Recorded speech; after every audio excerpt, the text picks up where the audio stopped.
Assalamualaikum warahmatullahi wabarakatuh. Kepada Bapak Adibudin Al-Halim selaku dosen pengampu mata kuliah pembelajaran Al-Quran Hadis di Madrasah yang saya hormati, kepada teman-teman sekalian yang saya sayangi. Alhamdulillah, pada kesempatan hari ini saya Fasihatun Mutamimah akan mempresentasikan tentang teknik penilaian pembelajaran Al-Quran Hadis di madrasah. Sebelum kita mengetahui tentang teknik penilaian pembelajaran Al-Quran Hadis itu, kita harus tahu pengertian penilaiannya dulu. Menurut Permendikbud nomor 23 tahun 2016, penilaian adalah proses pengumpulan dan pengolahan informasi untuk mengukur pencapaian hasil belajar peserta didik. Kalau evaluasi dalam arti luas adalah suatu proses merencanakan, memperoleh, dan menyediakan informasi yang sangat diperlukan untuk membuat keputusan. Itu berarti penilaian dan evaluasi itu berarti sama. Setelah kita mengetahui tentang pengertian penilaian pengajaran, kita juga harus tahu apa itu fungsi dari penilaian atau evaluasi dalam pembelajaran tersebut.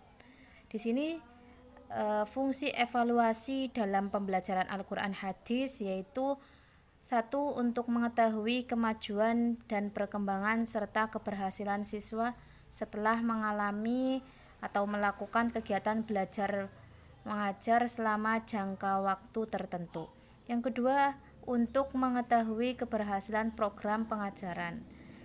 Selanjutnya yang ketiga, untuk keperluan bimbingan dan konseling. Yang terakhir, untuk keperluan pengembangan dan perbaikan kurikulum sekolah yang bersangkutan, yaitu fungsi evaluasi dalam pembelajaran Al-Quran Hadis. Demikian betapa peranan dan fungsi evaluasi bagi pengembangan dan perbaikan kurikulum itu sangatlah penting. Terus selanjutnya kita juga harus tahu tentang tujuan evaluasi tersebut. Jadi tujuan evaluasi pembelajaran Al-Quran Hadis diantaranya itu memberikan umpan balik kepada guru sebagai dasar untuk memperbaiki program satuan pembelajaran. Yang kedua, menentukan hasil kemajuan belajar siswa. Kemudian yang ketiga ada menempatkan siswa dalam situasi belajar mengajar yang tepat. Yang keempat ada mengenal latar belakang psikologis, fisik, dan lingkungan siswa. Oke, selanjutnya setelah kita mengetahui tentang pengertian fungsi dan tujuan penilaian, kita memasuki tentang jenis-jenis evaluasi. Jenis-jenis evaluasi dalam pembelajaran Al-Quran Hadis dapat digolongkan menjadi 4, yaitu yang pertama penilaian formatif, yaitu penilaian yang dilakukan pada setiap akhir pembelajaran. Fungsi dari penilaian formatif itu sendiri yaitu sebagai umpan balik bagi guru sebagai dasar untuk memperbaiki proses belajar mengajar dan mengadakan program remedial bagi siswa yang belum menguasai sepenuhnya materi yang dipelajari. Yang kedua, ada penilaian sumatif. Penilaian sumatif adalah penilaian yang dilakukan tiap semester, yaitu berfungsi untuk menentukan hasil belajar murid dalam tahap-tahap tertentu. Yang ketiga ada penilaian penempatan yang berfungsi untuk menempatkan siswa dalam situasi belajar mengajar yang tepat. Yang terakhir ada penilaian diagnos yang berfungsi untuk memecahkan masalah atau kesulitan belajar siswa. Jadi apabila alat penilaian yang digunakan dalam penilaian cukup memenuhi persyaratan, maka dengan melihat hasilnya guru akan mengetahui kelemahan murid.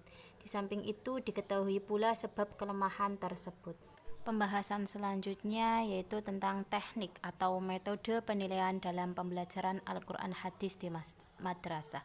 Jadi teknik penilaian di madrasah dalam pembelajaran Al-Quran Hadis dapat berbentuk tes tulis, penilaian kinerja, portofolio, dan sikap atau performan.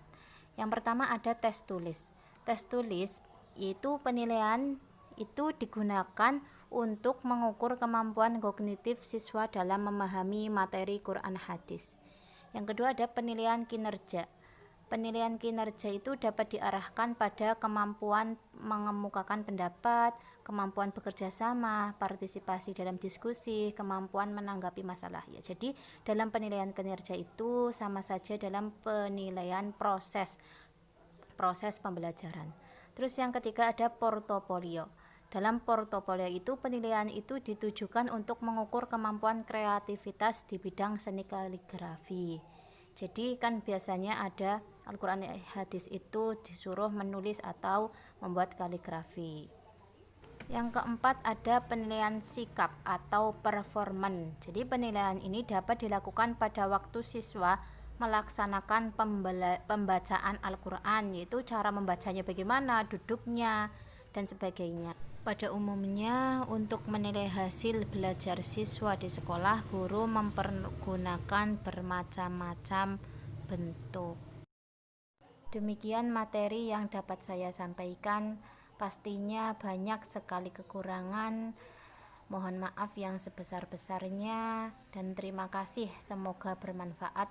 Billahi taufiq wal hidayah. Wassalamualaikum warahmatullahi wabarakatuh.